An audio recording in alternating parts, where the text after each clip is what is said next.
好像这些年间，我一个人硬撑着的时刻实在太多了。生病的时候，我一个人拖着身体去医院；输液的时候，因为睡着了，差点骨针；被公司辞退的时候，我没有钱交房租，一个人把网上所有的信用卡透支了一个遍，然后咬着牙过日子。失恋的时候，我一个人走在空荡荡的街上，抬头看着满天星光，我却找不到一盏属于自己的灯。仔细想想，有些难好像是自找的，因为家里的父母明明会提醒我说，没钱跟我们讲哦，有难处千万别瞒着我们，撑不下去就回来吧。可是我还是每一次都摆摆手摇摇头，跟他们说不用担心，我好着呢，钱够花。可现实生活真的好吗？工作之后的这几年，同龄人渐渐过上安稳的日子，自己还在大城市里亦步亦趋。朋友圈里都是同龄人结婚生子的动态，要不就是在老家找了稳定的工作，陪伴在父母身边。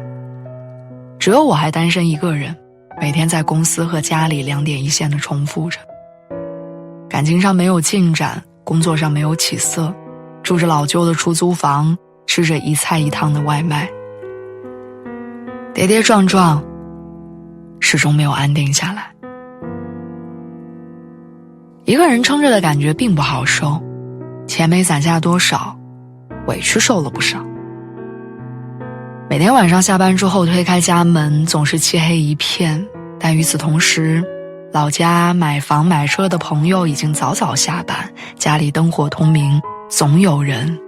在等他吃饭睡觉。其实也不至于说过得有多惨，只是觉得自己一个人撑久了会觉得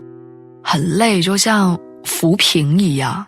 在大城市里飘啊飘啊，好像你的脚踏不到真实的地面，心里总是没着没落的。你也不知道还能撑多久，你只知道不能让父母看见自己的真实情况。前段时间工作上不顺，我趁年假回家，下了车到家还有一段距离，打了辆车。下车付钱的时候，我才发现司机大爷没有二维码，只能收现金。平常习惯手机支付，我全身上下连1块钱钢镚都没有。我脑海中的第一个念头是去旁边的小卖铺换钱，可是又害怕一走远司机大爷等不及，于是就破天荒地在家人群里发出求救信号。我爸几乎秒回跟我说，你在车里等着，我马上就来。我原本以为我爸会提醒我下次身上带点现金，好应对这种状况，可他什么都没说，只是很自然地顺手接过我的箱子，边走边问我说，累不累啊，想不想吃东西，用不用去菜市场买点啥。那天下午直到晚上，我爸的心情都很好。吃完饭之后边看电视边聊天，他突然转过头认真地对我说，不光是没有现金的时候，生活里只要有需要，你就要及时说，千万别跟家里逞强。这一瞬间我突然开始明白，下午他为什么那么高兴，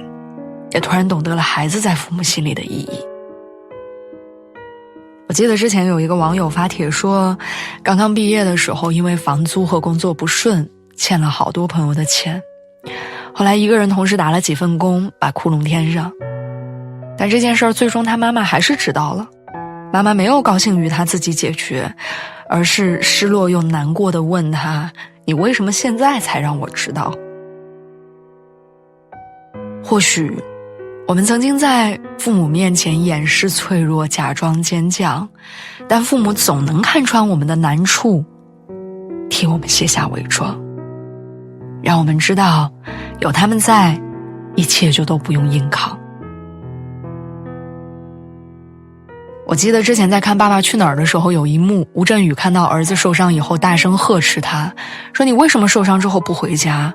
受伤就回家换衣服擦药啊，你只知道傻傻的在那儿站着。但是看到儿子害怕哭了，还是忍不住抱起来落泪。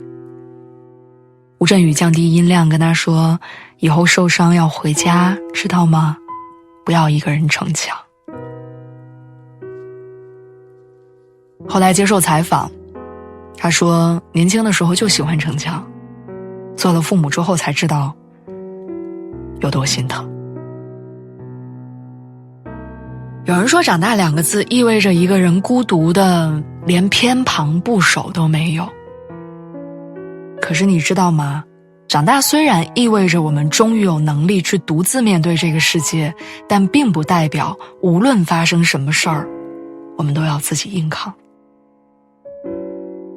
就像有时候父母会说，你已经是个大人了，你不能再依靠家里了。可是他们还是会偷偷地帮助你，问你过得怎么样。家人存在的最大意义，是有事儿的时候，他们永远会跟你站在一起，不会扔下你一个人去面对。所以要好好的，坚持不住的时候，别再一个人面对了。加油！